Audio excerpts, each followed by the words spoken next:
to the most original talk radio station anywhere. We are LA Talk Radio at latalkradio.com.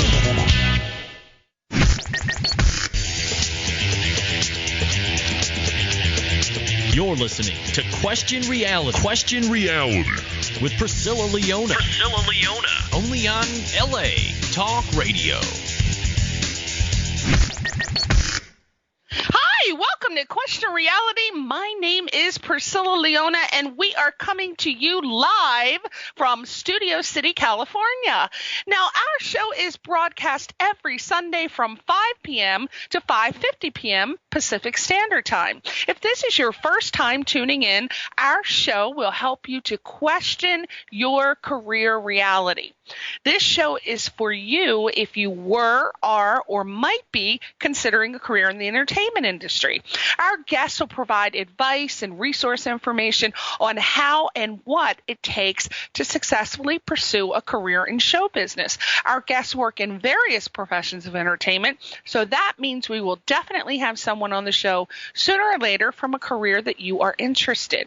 If you want to check out our past guests, read their bios, listen to their interview instantly, or download one of the shows, go to the LA Talk Radio website, latalkradio.com. You're already on it if you're listening live. So you click on the link at the top of the website that says Channel 1. You scroll down and look for the graphic of our show, Question Reality, and you click the link. And this will take you directly to our archive page where you can view a list of past guests. Our show is also available for download on iTunes under the podcast section. You just type in Question Reality Radio in the search box, and there we are. Tons of shows ever since 2008, still going strong. And if you want to find out about our future guests, you want to visit the official Question Reality website. That also tells you how you too can be a guest on the show. We are currently booked until July, but we're open after that.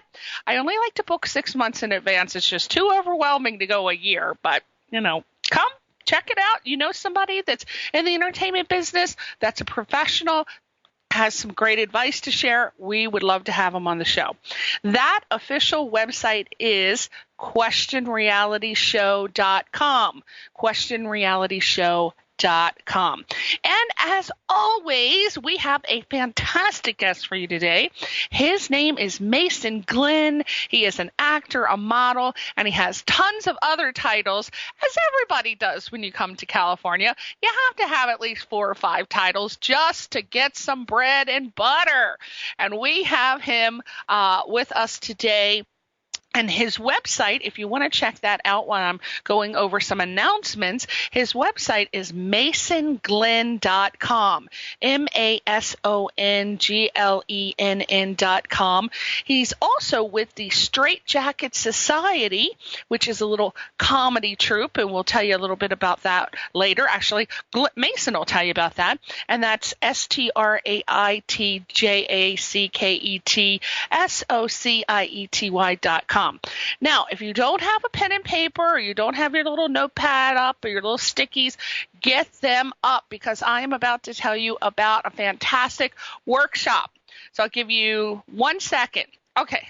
Here we go. All right. So I am super excited about announcing this workshop. It's coming up on Thursday, March 10th from 7:15 to 9 p.m. Again, this Thursday, March 10th, 7:15 to 9 p.m., and it's at the Casting Workout. The Casting Workout, and that's located 741 North Cahuenga Boulevard. 741 North Cahuenga Boulevard in LA. And the casting director is Stacy Taylor Singerman, and she's from Go Casting. And the Go stands for Greg Orson. I'm not sure beginners know who he is, but if you've been working in the business a while, you'll know he casts for tons of stuff. This office is like really incredible. They cast for some of the top shows in town. This cost, let me get that out. The cost for this workshop is only $50. Again, this office casts for some of the best shows. And I am so excited because if you know me, everybody knows I am obsessed with the character of Damien Salvatore of the Vampire Diaries. Oh my God, every time I see him, I'm titillated, just titillated beyond belief. I have to hide my screensavers and my wallpaper because I'm like a 15-year-old when it comes to him. So I believe his name is Ian Somerhalder, but it's just too damn hard to pronounce. So I just call him Damien Salvatore. And, this is, oh my God, this show is so awesome. And I am so guilty of watching all the teen shows. I don't know what's wrong with me. I guess I'm trying to recapture my youth, but I watch Greek and I watch 90210 and I watch, oh my God, Vampire Diaries and you name it. If there are young people on it, I am trying to recapture my youth. I'm just doing it. But this show is really awesome. So this workshop cast for this particular show, again, it's one of the #1 rated shows on the CW, and you gotta go to this workshop if you think that you are good enough to be cast on that show, which I'm sure you are. So they also have a wide range of characters, which is really awesome. You probably want to watch the show before you go on the audition to see if you're interested in this type of show. But I'm sure everybody knows what this show is about. This is, again, as I said, it's one of CW's highest rated television shows, and it's based, in case you don't know about it, but it's based on the book series about a woman that's torn between two vampire brothers, the good one and the evil one. I say, why can't you have both? One for the day, one for the night? I don't know. The series has a huge cult following. I guess I'm part of a cult. I didn't even know it. And it's quickly making the stars into household names. I know I talk about Damien Salvatore at least 5 times a day. Me and my girlfriends were like, oh, did you see it? Did you see it? Yes, we did. They're also casting a new ABC family show. What is it? Melissa and Joey? It's Melissa and Joey. I believe they cast this off as cast for them as well. And that show is about a family scandal that leaves Mel, a local politician, alone with her niece Lennox and nephew Ryder. And then she hires a man whose name is Joe, played by Joey. Go figure. I guess he might have forgotten his character's name so often they have to, call him Joe, Joey, various versions of that, to become one of the family's male nannies. Or Manny. Oh, I think we had this happen with Who's the Boss. Now, I've never watched this show, but I do know that that's one of the top shows that they cast for. So, and they also have a ton of untitled couples projects. So, again, you should check this out. And if you book something on the Vampire Diaries, I'm expecting, if you heard it from me, I am expecting you to get a hair or some bodily part from Damien Salvatore and bring it to me. That is payment for hearing about the class this Thursday, March 10th from 7:15 to 9 p.m. And you can go to their website, thecastingworkout.com, or Google it. So their workshops are fantastic. I've heard really, really great things. I've personally never been to one of them, but a lot of my friends who are actors just say this is a really awesome workshop. So check it out. Now, on to the second thing. I wanted to tell you I've gotten so many emails from people who were listening to the show that my friend Megan Foley was on of Megan Foley Casting, meganfoleycasting.com. She spoke of this website that she was on and how awesome it was for actors to find really great parts and also to get advice about what to do in their career, et cetera, et cetera. And just emails galore. So I want to give you that website address now for you to check out. It's alexsinfo.com, alexsinfo.com, alexsinfo.com. And again, it's a free daily email. It's an email resource guide for actors. It's like a newsletter and a website, and it has all this information and resources in the entertainment business, and it helps actors to help build their careers. So a lot of tips. There's, I believe, don't quote me on this, but I believe there's a blog on there where this particular woman, Alex, goes out on auditions and she gives feedbacks on what's going on the audition. It could be going on for a couple. She'll say, oh, it's going on for a couple more days. Da, da, da, da. So very important stuff for you to hear. So she's sharing this information and referrals about all kinds of products and services in and around Los Angeles. And she just really is very generous in spreading the knowledge to you as a working actor. So, you know, you got to take it where you can get it, because the acting profession is expensive and the actors deserve a break financially. So you got to take all of these websites that are offering this information and try to find more and more and more. You know, there's so many roads to travel to have a successful career in entertainment. So you need options, you need information, and acting, as you know, people, is a challenging profession.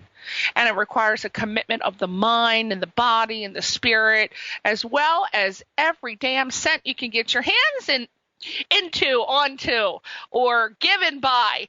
But you got to have a business intelligence. And that is what I always like to stress, business intelligence. And that's what I try to keep the premise of my show about. Not everybody can afford to go to acting school and business school at the same time. And I've always wanted to lend a hand in some way, and that's why I chose this particular venue to have people come on and show you that there are lots of different things that you can do, more creative ways. When you come out here to be an actor, you don't necessarily have to come out and be a waiter, a bartender, or do the traditional routes. There are many different careers that you can take. And this website, alexsinfo.com, really was created to help actors in all these areas. So I highly recommend that you check it out, as I found that it was a very worthy website when I went there. So moving on to our very last announcement. And speaking of what I just told you about, my friend Elisa Choice, who's also a casting director, she was listening to the show that Megan was on, from MeganFoleyCasting.com. And she we were talking about how we weren't sure what the current cost was of joining SAG.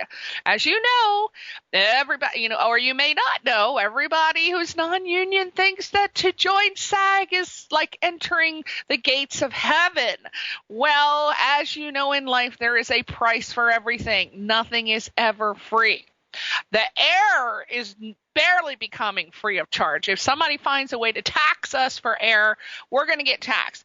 Well, SAG, I found out, Alicia emailed me and said that it is now the cost. If you are lucky enough to become SAG eligible, you want to make that decision whether or not becoming SAG is right for you. We talked about that on the show. But the cost, you better have this along with your decision to enter SAG. It is $2,277 plus the first semi-annual basic dues payment of $58. Oh my God, you better start prepping your organs for extraction now, because I'm telling you, I don't know. Thank God that I think when I joined it was like $1,400 and I was having a cow over that. Like, what the hell is going on? I don't know what they do with the dues. I don't know. When I first joined, I used to actually get around November or December, I used to get CDs from them, or DVDs from them about the shows that were going to be nominated for Oscar nominated shows. I don't get a damn thing now. It's like, what happened to at least I used to get a DVD. I get nothing now. Nothing. So I don't want to talk about it. We can get into that whole union versus non-union thing, which is a really big issue now in the news, but we're not going to do it. We are going to go into our friend today that is with us. Now, speaking of, I usually have a ton of people who are professional celebrities, Academy Award winners, various award winners, and on the show, but I like to really mix it up. I like to bring people on the show that is from the other end of the spectrum, people who are just starting out, because I want you to hear about their trials and tribulations, things that are happening with them, so you can really hear what a person's going through who may have just come out here, and they're going to tell you about it. And this person is just such a person. His name is Mason Glenn. And Mason is a small time. Oh, I'm getting ready to call him a small time crook from Georgia. No, he's a small town boy from Georgia. And when I say boy, I mean boy. He's a young guy from Georgia, and he recently moved to Los Angeles, of course, to pursue his dream of working in the entertainment industry. And his love of show business started at the age of 7 when he began working in live theater. And he continued to hone his craft by attending various acting classes. And what's just I thought was an interesting fact, the day after graduating college, Mason moved to LA. So it's like, woo, see ya. And he is like a bullet out of there. So since he arrived, he's worked as a model, an actor, production coordinator, photographer's assistant, casting assistant, production assistant. He's been an extra, and he's open to anything that keeps bread and butter on the table, as long as it's legal and respectable, of course, because he's such a good boy from Georgia. I can vouch for that. And currently, Mason can be seen on numerous music videos, independent features, and is working on a pilot for CBS. He is a proud member of the Straight Jacket Society, which I told you about earlier. It's a local sketch comedy group located in Hollywood. And Mason firmly believes that one can gather information by being consumed in all aspects of the entertainment industry, which is something that I absolutely believe 150%. A lot of people don't agree. They say you need to focus on one thing, your craft, and only focus on that, because you can't be good if you keep darting around and doing all these different things. So 2 different trains of thought. I happen to be a Mason agreeer. So maybe we can talk a little bit about Mason's perspective on that. So without further ado, we are going to learn more about his little trials and errors as a new actor in LA, and we're going to find out, like, how do you supplement your income while you pursue an acting career. Again, there's many different types of jobs, and hopefully we will ask him, how did he learn the ropes quickly, and how do you do it and not waste time. Lots of things. So stay tuned. Don't go anywhere. Get your pen and paper if you haven't done so already. We are going to talk to Mason right now. How are you, Mason Glenn? I'm so good. Thanks, Priscilla, so much for that lovely introduction. You're too kind. Oh, my gosh. It's so exciting to be here. Thank you so much. Well, you are welcome, my Mason Glenn. Now, I like to start with the question that I try to ask everybody every show, because it's very important to know where you come from. So what did you want to do or be professionally when you were a child? I know that we talked about at 7 years old you discovered live theater, but did you want to be anything before that, or you didn't know what the hell was going on until you discovered live theater, and that's when the world became crystal clear? Oh, well, I think maybe when I first started out, theater was just something fun. It was just something creative. My father had done like some DJing and stuff when he was a radio show host, and working for sports and stuff like that. And that kind of was like, I got the creative side of my dad, and I really wanted to do something that was fun. So about first, second grade, I started doing little things here and there, and I just kind of sparked. And then I just kind of I didn't really take it seriously probably until like high school. But for the longest time, I wanted to be a pediatrician, and then I wanted to be a criminal investigator, and then a forensic scientist, and I wanted to be a news anchor, and I finally in college settled with marital studies, like in psychology. So it's kind of just like all over the place. Just didn't know my direction, but finally it finally came down to acting in the entertainment business. And what do you think was the when did you have the epiphany that it was definitely acting as opposed to all those other things? And I love that you pointed out that you wanted to be all different kinds of people or have professional careers, because a lot of people come on the show, and I don't know if it's that they're embarrassed to admit it, or maybe it's just I was like you. I wanted to do this. I wanted to do that. I wanted to do this. It's because there's so many great careers out there. I mean, why not at least have a curiosity about them? And then you should always be thinking about a backup profession. Yes, so, yes. Of course. But what was your epiphany where you narrowed it down and said, this is it, I want to be an actor? I think it was probably my senior year of high school. I really thought about it for a while, and I went into college thinking, I'm going to try being. I tried to change my major like 4 times, and finally I just stayed. I was like, psychology, that sounds okay. And then it's like you don't want to go with something that you're just okay with. And I said, what really inspires me? What really constantly wants me to grow as a person, and really constantly have a career that I can develop myself into. And finally, it was just like I had to sit and say to myself, it's acting. That's what makes me happy. That's what really allows me to excel both as a person and as a person in my career of choice. So I really, really knew that probably about, my senior year, maybe summer, going into my first year of college. I'd probably say that was probably the most pivotal point. So, well, that's good that you caught it before you went into college, not before. Then you can kind of, acclimate to your major. Now, once you decided, what steps did you take towards that career goal? Tell us all the steps that you took. Well, I really knew that, it was going to be a long road, and I knew it wasn't going to be easy, and I knew I had to be patient. So I really had to just get that out of the way first. I knew it wasn't going to be a month later I was going to be happy, settled in, have a job, everything. No. So what I probably first did is I took 2 exploratory trips before I actually moved out here. A couple of my friends lived out here, so they let me stay with them. So that also, saved me some money in that aspect.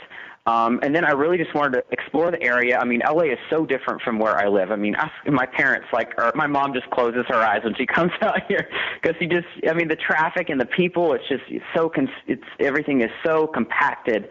So I really wanted to find a place to live. I wanted to find a job, and I wanted to find some sort of creative avenue for doing an acting class or a workshop or something. I wanted to have something. So those were probably the 3 main bullet points that I really wanted to take with me before I actually left back home to Georgia.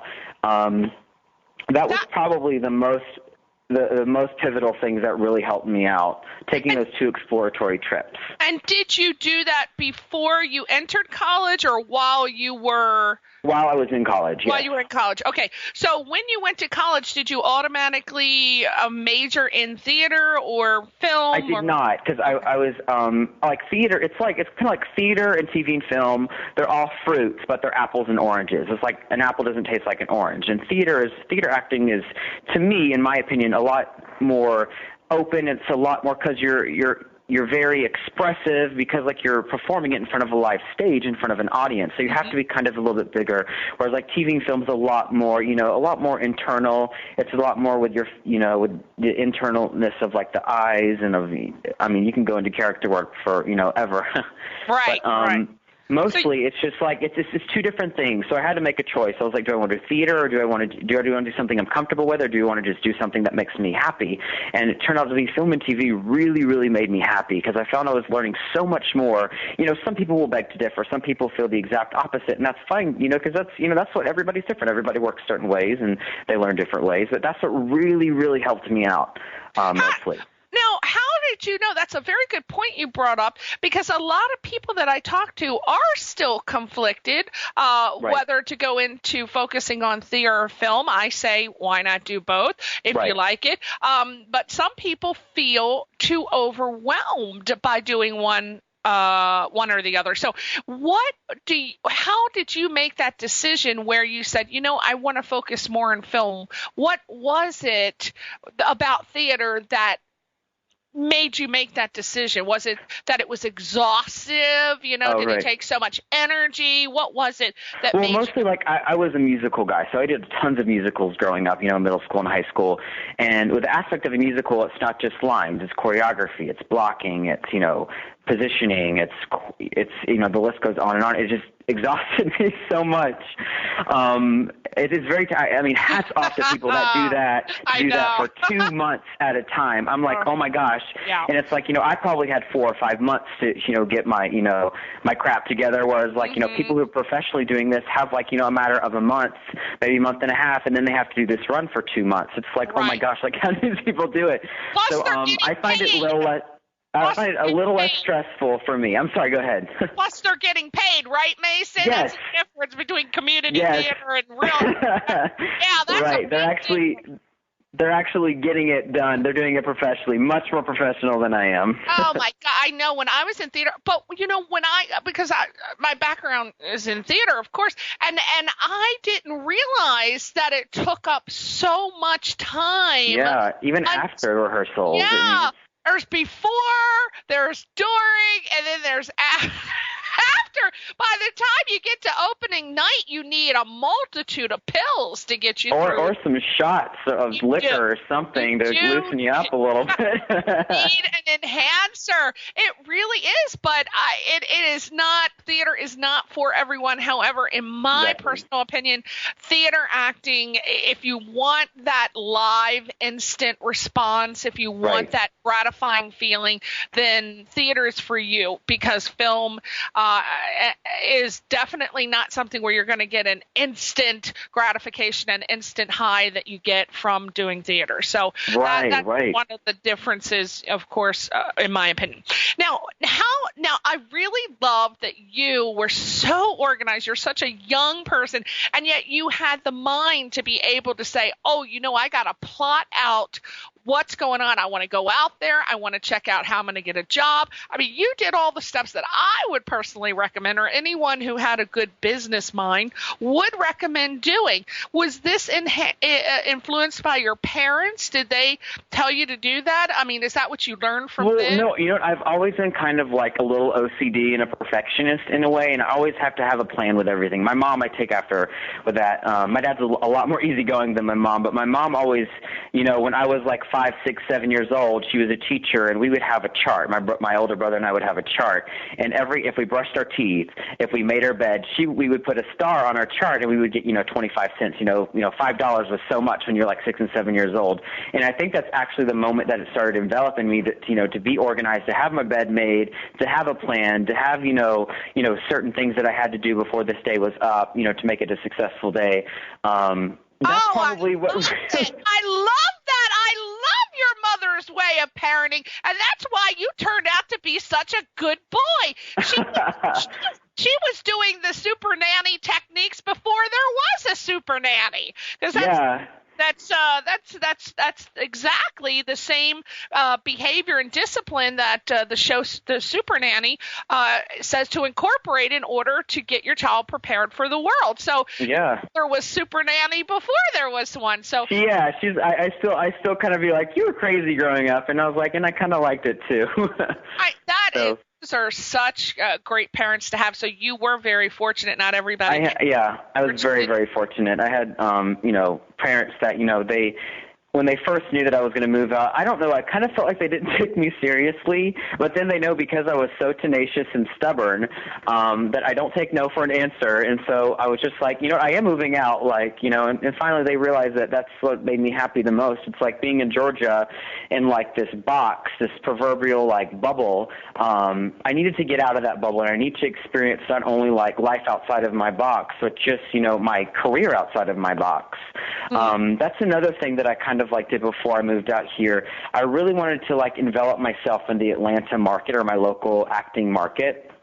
And I had some friends who actually were head casting directors, and they do most of the extras casting and the stand-in casting for the Southeast. And the Southeast is booming right now with films shooting there because it's cheaper, because it's tax breaks.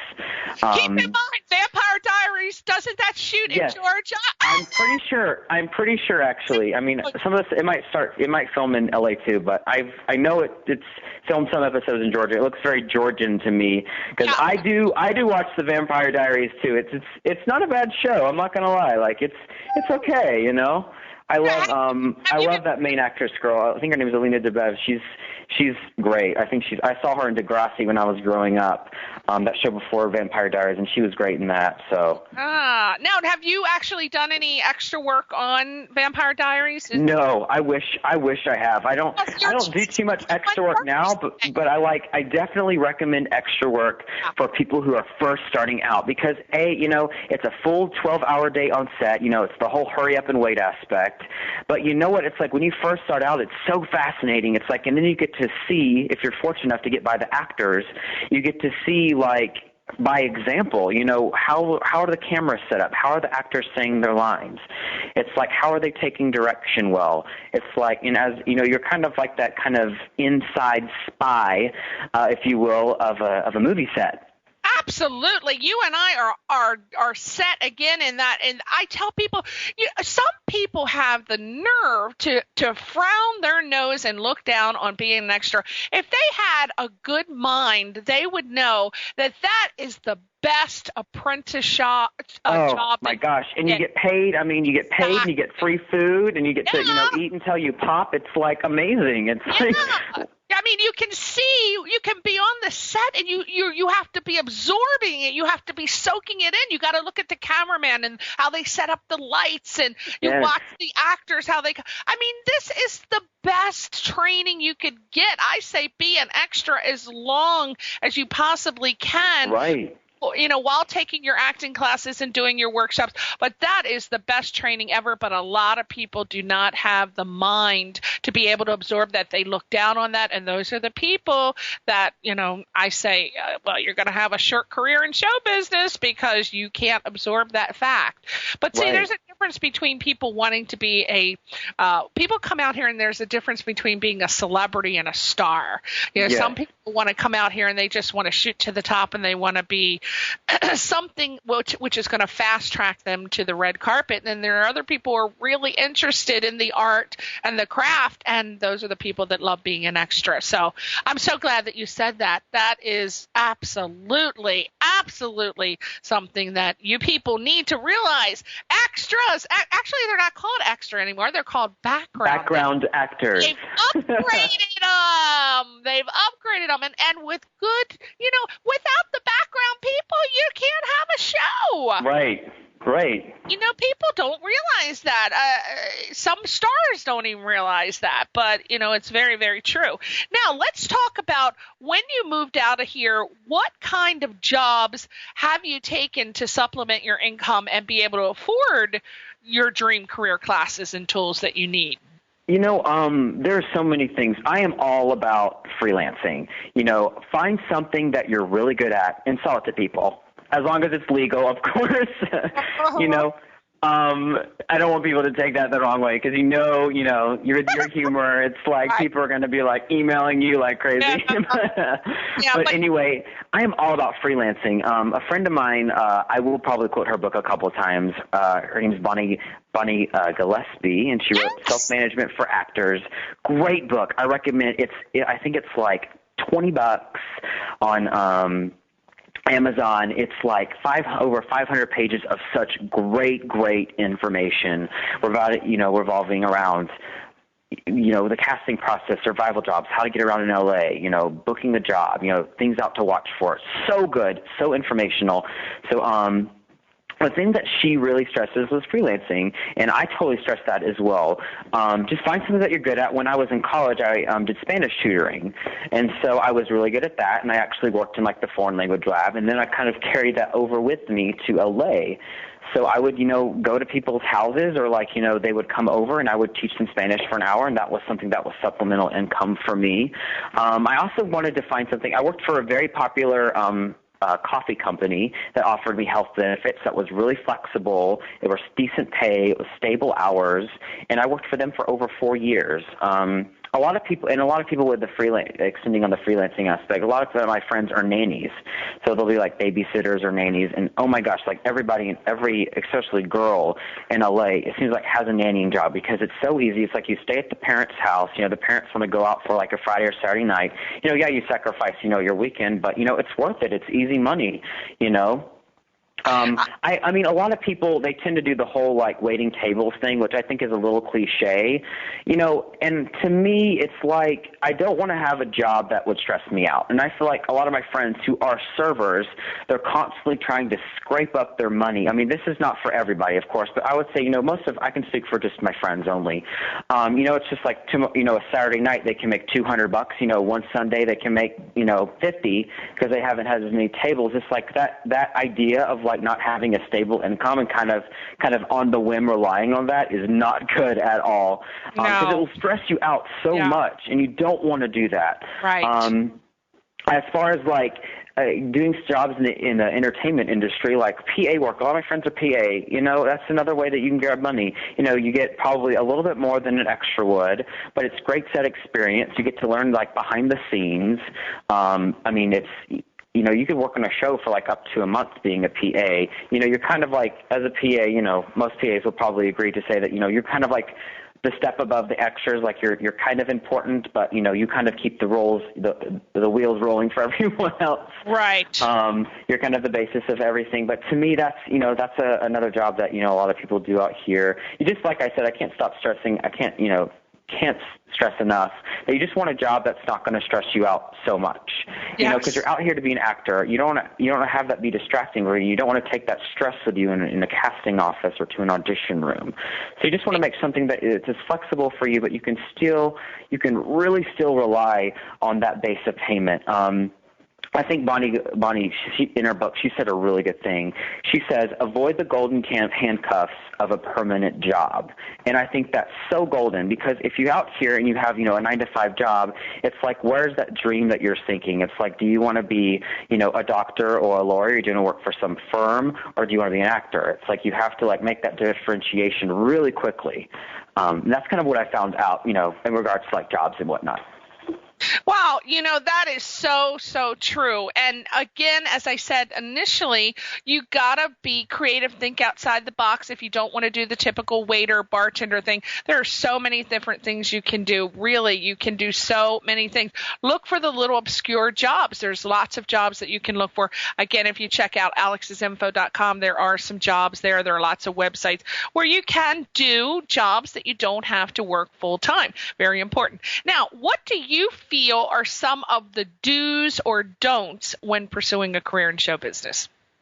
You know what? I would probably say don't get distracted. You know, constantly remind yourself of your purpose. Like, why are you out in LA? I mean, it's easy to go out just, you know, to a bar or to some crazy show or whatever, and, you know, it's so expensive to live out in LA. I mean, like, to go out in LA, like, I don't go out. I'm such, like, a freaking grandpa. It's insane. You know, I go to bed at 10, I wake up at 6. Like, I'm, like, not your typical, like, mid-20s guy in LA. I'm bored. I'm so boring. But anyway, I would say most people tend to do that. And, I mean, like, you know, by the time you're paying for a cover charge of $20, you know, you go out and you buy, you know, drinks for you and your friends.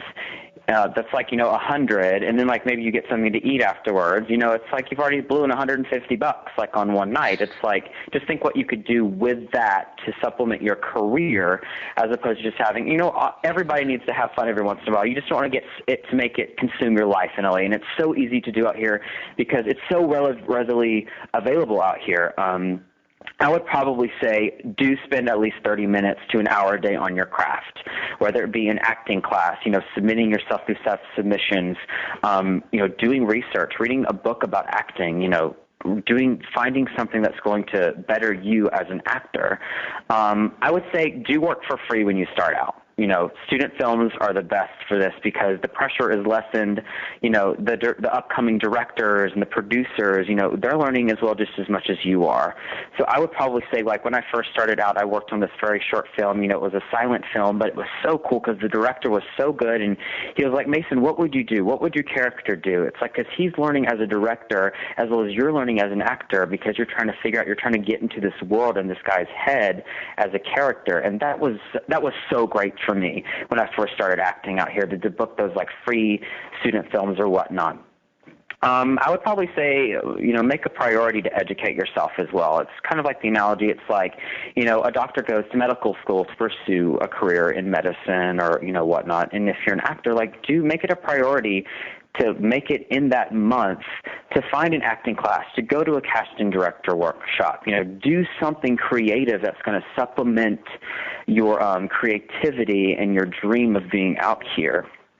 Right. And I always find out, everybody has these specific acting coaches that are like, with the names and stuff out here. It's like I audited at least 5 classes before I found the one that was right for me. It's like some people tend to do, the more method acting, and some people just like the scene study aspect. You just have to find what's going to be best for you. It's like what's always popular is not always right. So you just have to find the right thing that works for you the most. And I find there's a lot of my friends too, they think coming out here, without having any prep work, they expect everything just to work itself out, which I think is a whole bunch of bullcrap. Because when you go and make a huge move, it's like you can't just, fly by the seat of your pants and hope for the best, because those are the people normally that are broke within like 2 months and they have to go back home. It's like being unprepared before you move out here, it will stress you out, and it will, I would say 9 times out of 10, it will never work. You really, really have to prepare yourself for I guess me coming from a small town, it was even more of a surprise to me to realize how much talent there is out here. It's like you go from your small hoedown town of my lovely Oakwood, Georgia, and then it's like, and you think that you're like, I'm feeling pretty good. I've studied a lot. I've booked some couple things here and there. I think I'm pretty good. I'm ready for LA. And then you go into the room and you witness these actors who've been doing it 2, 3 times as long as you are, and they blow you away. So it's so easy for you to be intimidated and let that affect you. But you just have to go into a casting office, be proud of what you do, know that you do good work, and that hopefully that will reflect, upon a booking or a job or something. But yeah, that's probably mostly the do's and don'ts I would probably say coming out here. Absolutely, 100%. It's like you and I are of like mind. We were split as a pea. We were split. I love that. Absolutely. I just can't. I cannot tell you how thrilled I am that such a young person agrees with everything that I stand for. And it's really good to hear that there are some people in their 20s that are as intelligent and intuitive as you are. You got it going on, brother man. So let's we're almost we've got a couple minutes, but I want to find out I love to get this out because everybody thinks they can be an actor, but not everybody has the characteristic traits to do this. And it is, as I say, with everything, you got to be able to have the characteristic traits to do that job. It is not for everyone. Just like I couldn't be a doctor because I hate needles. But so what characteristic traits do you think or you feel it takes to be successful in the entertainment industry? I would probably say being stubborn and tenacious. You have to have this. There's a way to be composed in yourself and have this I will not accept no for an answer. It's I've probably had 9.5 no's out of a half yes in in the 10 auditions that I've been on. It's that much of a low percentile because it's not just the way you say the lines. It could be the way you look. And that's Bonnie also in her book really stresses type. You really have to know your type.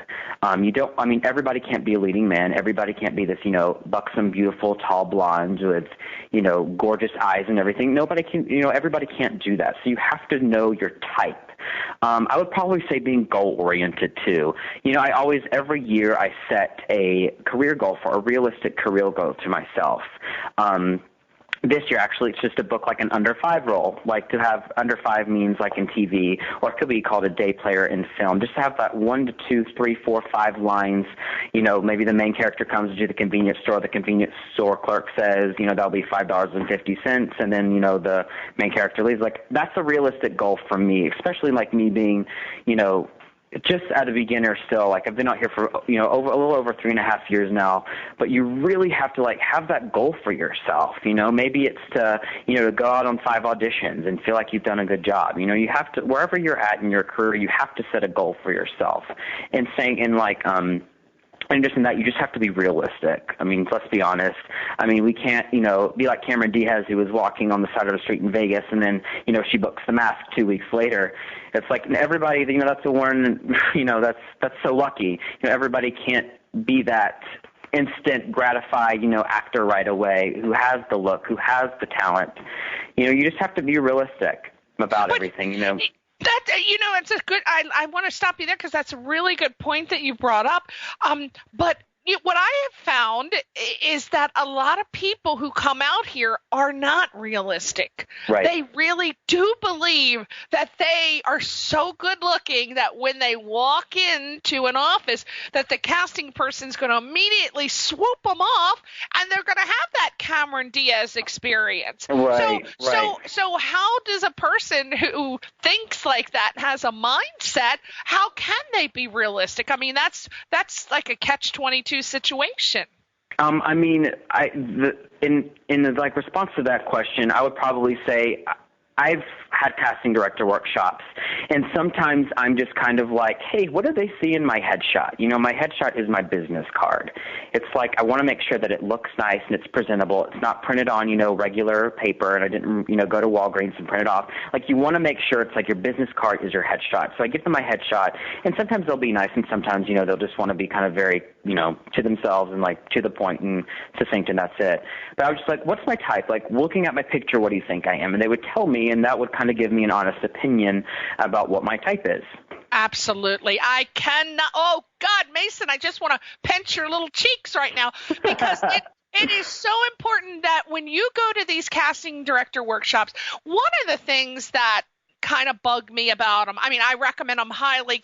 That they're mandatory. I mean, if you're not going to them, you're not doing your part in pursuing. I mean, it's like $40-50 It's $40-50 exactly. It's like why not? It's like, if I didn't have a casting director workshop, it's like if I took a meeting with like an agent or a manager or something, I would do the same thing. I'll be like, where do you see me in this headshot? Exactly. So that way it kind of really gives me an idea. So I'm like, am I the comedic guy, or am I the leading man guy, or am I kind of like in between? It's like, what do I really need to concentrate on? Yes. It's like everybody, when they come out here first as an actor, they're like, I want to be everything. I can do everything. Bonnie also touches on the subject in her book as well. It's just so funny to me how people feel like that. I mean, they think they're the lead actor and they're character actors.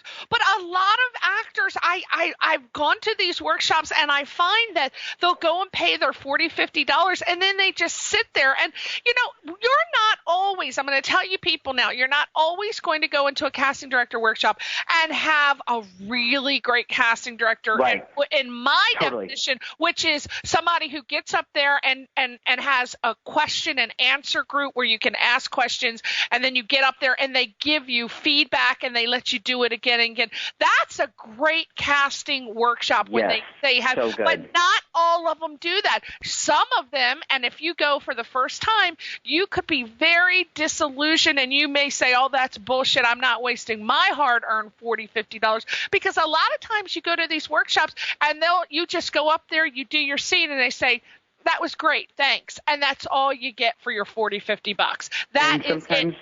Yeah. And sometimes that happens. That's happened a lot to me. They're just like, thank you so much. And I was like, okay, cool. I mean, like, obviously it's like, you may like wow them and they just like, I don't have anything for you.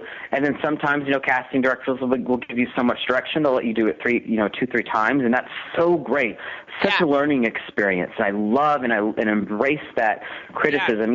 Sometimes you'll have that awesome casting director. This happens very rarely, but they'll actually email you if you have like your email like on your resume or something. And they'll be like, you know what, Mason, you did a great job and I just wanted to say that. Thank you. Absolutely. And that's all that we'll say.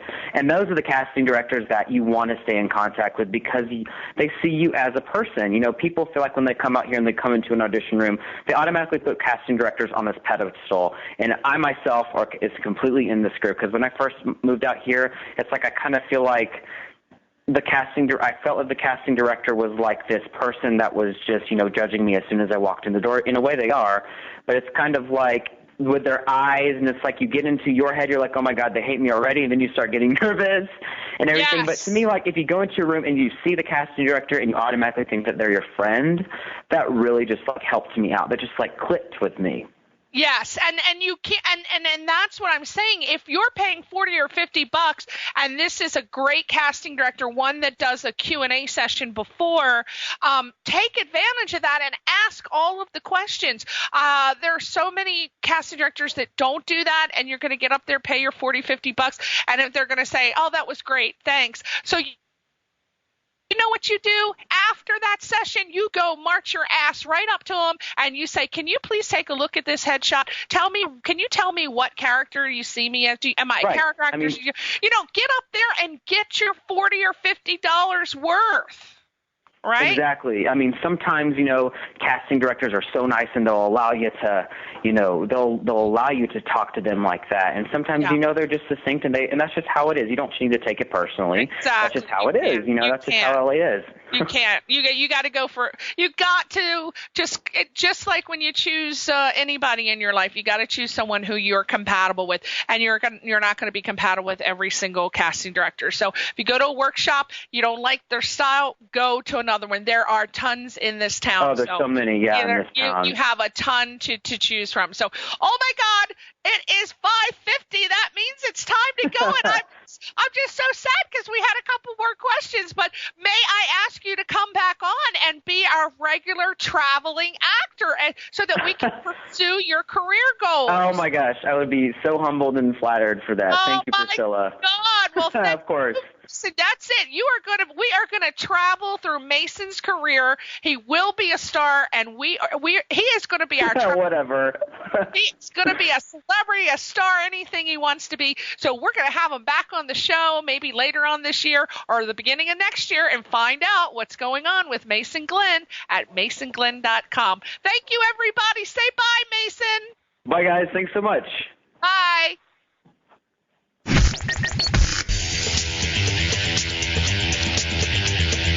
You're listening to Question Reality. Question Reality with Priscilla Leona. Only on LA Talk Radio.